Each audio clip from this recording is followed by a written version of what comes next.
Hi viewers, welcome to our channel. ఈరోజు మనతో ఉన్నారు సీనియర్ జర్నలిస్ట్ కుమ్మినేని గారు. Sir good morning. నమస్కారం. ముందుగా ఈరోజు జగన్ గారి బర్త్డే సందర్భంగా మైరా మీడియా తరపున, అలాగే మైరా మీడియా వీక్షకుల తరపున, రాష్ట్ర ప్రజలందరి తరపున జగన్మోహన్ రెడ్డి గారికి జన్మదిన శుభాకాంక్షలు. సార్ ఏం చెప్తారు సార్ ఈ రోజు జన్మదిన సందర్భంగా? నేను కూడా జగన్ గారికి హృదయపూర్వక జన్మదిన శుభాకాంక్షలు చెప్తున్నాను సార్. ఆయన ఈ 5 ఏళ్ల పరిపాలనలో ఒక చరిత్ర సృష్టించారు.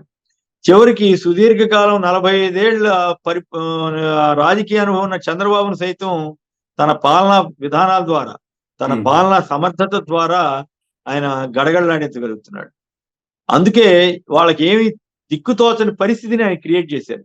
సరే, ఆ పార్టీ వదిలేస్తే జగన్ గారు తీసుకొచ్చినటువంటి గొప్ప మార్పులు, అసలు ఆయన అభివృద్ధి, ఆయన సమర్థత, ఒక 2 ఎగ్జాంపుల్ చెప్తాను. మిగతాయి చాలా ఉన్నాయి, అది వేరే విషయం. ఒకటి, నేను పలాస వెళ్ళాను. అక్కడ కిడ్నీ బాధితుల కోసం రీసెర్చ్ సెంటర్ పెట్టిన తీరు గాని, 200 పడకల ఆసుపత్రి పెట్టిన తీరు గాని, వాళ్ళ పెన్షన్ ని 10,000 రూపాయలకు పెంచిన వైనం గాని, వీటన్నిటికి మించి ఆ 2 ఇచ్చాపురం, పలాస, టెక్కలి ఈ ప్రాంతంలోని దాదాపు 800 గ్రామాలకి వంశధార నీటిని హీరా మండలం దగ్గర నుంచి ఒక 700 కోట్లతో ఒక భారీ ప్రాజెక్ట్ తయారు చేయించి ఆ వాటర్ వాటర్ ఇవ్వబోతున్న తీరు ఆల్మోస్ట్ కంప్లీట్ అయిపోయింది. బహుశా నెక్స్ట్ మంత్ ఇనాగ్రేషన్ కూడా ఉంది. అది ఒక నాయకుడి యొక్క సమర్థత. చెప్పాడు, చేసేసాడు, తన టర్మ్ లోనే చేయగలిగాడు. లేదా కనీసం అడ్వాన్స్ ఈయన చెప్పగలిగితే చేసేస్తాడన్న దానికి ఎంతకంటే పెద్ద ఉదాహరణ అక్కర్లేదు. సో ఇది హృదయం ఉంటేనే చేయగలుగుతారు. ఆ కిడ్నీ బాధితుల కోసం చేసినటువంటి ప్రయత్నం ఏదైతే ఉందో అది చాలా గొప్ప విషయం. మరి చంద్రబాబు గారు 14 ఏళ్ళు సీఎంగా ఉన్నాడు కదా, ఎన్టీ రామారావు గారు మరో 7 ఏళ్ళు ఉన్నారు కదా, మరి ఎందుకు చేయలేకపోయారు? చేసి ఉండాల్సింది కదా, అది జగన్ గారి సమర్థత. ఇంకో ఇంట్రెస్టింగ్ విషయం చెప్తాను సార్.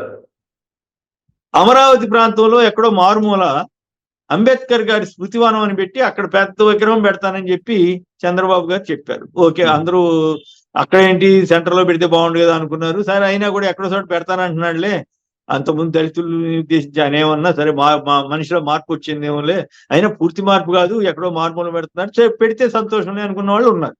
తీరా చూస్తే ఆయన ఏం చేయలేకపోయాడు. అదే జగన్ గారు ఏం చేశారు, విజయవాడ నడిబొడ్డున, మీరు ఇప్పుడు ఎక్కడైనా అవకాశం ఉంటే మీరు చూడండి, కనకదుర్గ వారధి ఇవన్నీ ఉంటాయి కదా, వంతెనలు కృష్ణానది మీదుగా వస్తుంటే ఆ బొమ్మ చూస్తుంటే ఆశ్చర్యం వేస్తుంది. అంత బ్రహ్మాండంగా తయారు చేశారు. అదొక్కటే కాదు, 125 అడుగుల విగ్రహాన్ని పెట్టారు.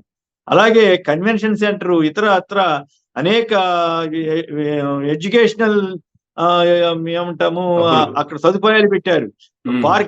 వాకింగ్ కోసం కూడా ఏర్పాట్లు చేస్తున్నారట. సో అది దాదాపు పూర్తి అయిపోవచ్చింది. మరి అనుకున్నాడు, చేసేసాడు. మరి ఇది గొప్ప విషయం కాదా?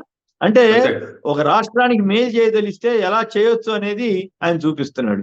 ఇవి కాకుండా సంక్షేమ కార్యక్రమాలు, నవరత్నాలు అన్నారు, అమలు చేశారు. నవరత్నాల్లో పలానా స్కీమ్ అన్నారు, అమలు చేశారు. 99% హామీలు అమలు చేసిన ఘనత ఈయన తప్ప ఏ ముఖ్యమంత్రి చేయలేదని మనం గట్టిగా ఒక్కాణించి చెప్పవచ్చు. అంతేకాదు, వాటిలో మళ్ళీ స్కీమ్ల వివరాల్లోకి వెళ్తే చాలా ఉంటాయి. స్కూళ్లను బాగు చేసిన మొట్టమొదటి చీఫ్ మినిస్టర్ ఎవరన్నా ఉంటే వైఎస్ జగన్ గారు. అలాగే పరిపాలనా సంస్కరణలు తీసుకొచ్చిన ముఖ్యమంత్రి ఎవరన్నా ఉంటే వైఎస్ జగన్ గారు. పాలనా సంస్కరణలు, ఇంటింటికి వాలంటీర్లను పంపించి వృద్ధులను గౌరవిస్తున్న సమాజం కానీ, వృద్ధులను గౌరవిస్తున్న రాష్ట్రం ఏదైనా ఉందంటే అది ఆంధ్రప్రదేశ్ సమాజం, ఆంధ్రప్రదేశ్ రాష్ట్రం మాత్రమే, ఆంధ్రప్రదేశ్ జగన్ గారి ప్రభుత్వం మాత్రమే. అలాగే సచివాలయం అంటే ఎక్కడో రాజధానిలో ఉంటది అనుకునేటువంటి సచివాలయాన్ని ఊరూరికి తీసుకొచ్చిన ఘనత ఎవరికైనా ఉందంటే అది జగన్ గారిదే. అంతేకాదు, తీర ప్రాంతం అభివృద్ధి ద్వారానే ఆంధ్రప్రదేశ్ అభివృద్ధి చేయొచ్చు.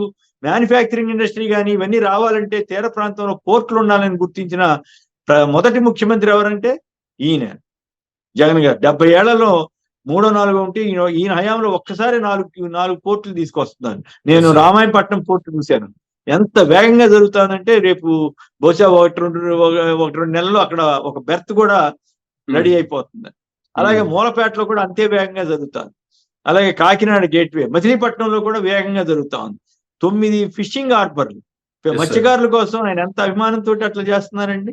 ఇవన్నీ కూడా ఆయన అభివృద్ధికి నిదర్శనాలు. ఇంకా చాలా ఇండస్ట్రీస్ గురించి చెప్పాలంటే చాలా చెప్పగలను, కానీ మీకు అంత టైం ఉండకపోవచ్చు. అయితే ఒక్క ఉదాహరణ చెప్పి నేను ముగిస్తాను. నేను ఈ మధ్య గుడివాడ దగ్గర పోలిమెట్లని ఒక విలేజ్ కి మా బంధువులకి సంబంధించిన ఒక కార్యక్రమానికి నేను వెళ్ళటం జరిగింది. ఉమ్, అక్కడ కొంతమంది 10 మంది బలహీన వర్గాలకు సంబంధించిన వాళ్ళు నన్ను చూసి గుర్తుపట్టారు. కొంతమంది వచ్చి నన్ను పలకరించారు. నేనా కాదా అని తెలుసుకోవాలనుకుని, సార్ మీరు సాక్షి టీవీలో వస్తారు కదా అని అడిగారు. సార్ మీరు వీడియోల్లో వస్తుంటాయి కదా మీ అని అడిగారు. అవును సార్. నేనే కేఎస్ఆర్ అని అంటారంటే, సార్ సార్ అని చాలా సంతోషంగా వాళ్ళు చేతులు కలిపి కబుర్లు చెప్పి జగన్ గారి స్కీముల్ని మెచ్చుకుంటూ మాట్లాడారు. నాకు అప్పుడు అర్థమైంది, ఓహో బలహీన వర్గాల్లో ఇంత ముద్ర పడిద్ది అనమాట అని. ఆ Yes, sir. వాళ్ళలో వాళ్ళు వెళ్తూ ఒక ఆయన 60 ఏళ్ళు 65 ఏళ్ళు ఉంటాయి అనుకుంటా బహుశా. ఆయన వెళ్తూ నా చేయి పట్టుకుని, సార్ జగన్ గారిని జాగ్రత్త చూసుకోండి సార్. నేను ఆశ్చర్యపోయా, జగన్ గారిని నేను చూసుకోవటం ఏంటయ్యా అంటే ఏమిటి దాని అర్థం? జగన్ గారికి పరిచయం ఉన్న వాళ్ళలో వాళ్ళు జగన్ గారిని చూసుకుంటున్నారు. నాలో జగన్ గారికి మనమే రోజు వెళ్ళి కలిసేది లేదు, ఏముంటది కదా, Yes, sir. టీవీలో కనపడతాం కాబట్టి వాళ్ళు జగన్ గారికి మనం ఏదో సన్నిహితులు అనుకుని జగన్ గారిని ఈయన చెప్తే జగన్ గారిని చెప్తారు అనేటువంటి ఒక భావంతో వాళ్ళు నాకు ఆశ్చర్యం ఏంటంటే అంత బలంగా ఆయన అభిమానిస్తున్నారు. తద్వారా Yes, sir. మాకు కూడా ఆ గౌరవం కొంత దక్కినట్టు నేను ఫీల్ అయ్యాను. అది Sir. గొప్ప విషయం కాదా? మీరు అంతే కదా, sir. ఏ నాయకుడి గురించి అయినా సరే, నేను 45 ఏళ్లలో ఎన్నడూ కూడా నేను అనేక ప్రాంతాలు తిరిగాను. 2 ఉభయ తెలుగు రాష్ట్రాల్లో నేను తిరగని ప్రాంతం లేదు ఆల్మోస్ట్. ఉమ్, ఎక్కడా కూడా ఈ రకంగా ఒక నాయకుడి దగ్గరికి వచ్చి ఒక నాయకుడి పట్ల ఇంత అభిమానం చూపించడం అనేది నేను చూశాను. ఒకప్పుడు 1978లో ఇందిరాగాంధీ గారు వెల్ఫేర్ స్కీమ్స్ తీసుకొచ్చారు అంతకుముందు ప్రధానిగా ఉన్నప్పుడు. ఉమ్, ఆ స్కీమ్స్ ఆంధ్రప్రదేశ్ లో బాగానే అమలు జరిగాయి జలగం వెంగళరావు గారు ముఖ్యమంత్రిగా ఉన్నప్పుడు. అప్పుడు కానీ తర్వాత ఆవిడ ఎమర్జెన్సీ కారణంగా ఓడిపోయింది, అంతా అయిపోయింది కదా. 78లో ఆవిడ సొంత పార్టీ పెట్టుకుని కాంగ్రెస్ ఆయన పెట్టుకుని ఇక్కడ ఆంధ్రప్రదేశ్ లో ఎన్నికల్లో పోటీ చేసింది, శాసనసభ ఎన్నికల్లో. ఉమ్, ఆశ్చర్యం, పెద్ద పెద్ద మోతుబర్లంతా జనతా పార్టీ అలాగే కాంగ్రెస్ రెడ్డి కాంగ్రెస్ అనేవారు, వాటిలోకి వెళ్ళిపోయారు. ఈ కాంగ్రెస్ అయికి సరైన టికెట్లు తీసుకునేంత ప్రముఖ నాయకులు కూడా చాలా తక్కువ మంది దొరికారు. అయినప్పుడు కూడా నాకు ఉదాహరణకి తిరువూరులో ఒక లారీ డ్రైవర్ గా పనిచేసే ఒక్కలగడ్డ ఆదాం అన్న ఆయనకి టికెట్ ఇచ్చారు, ఎవరు దొరక్క. ఆయన విపరీతమైన మెజార్టీతో గెలిచాడు.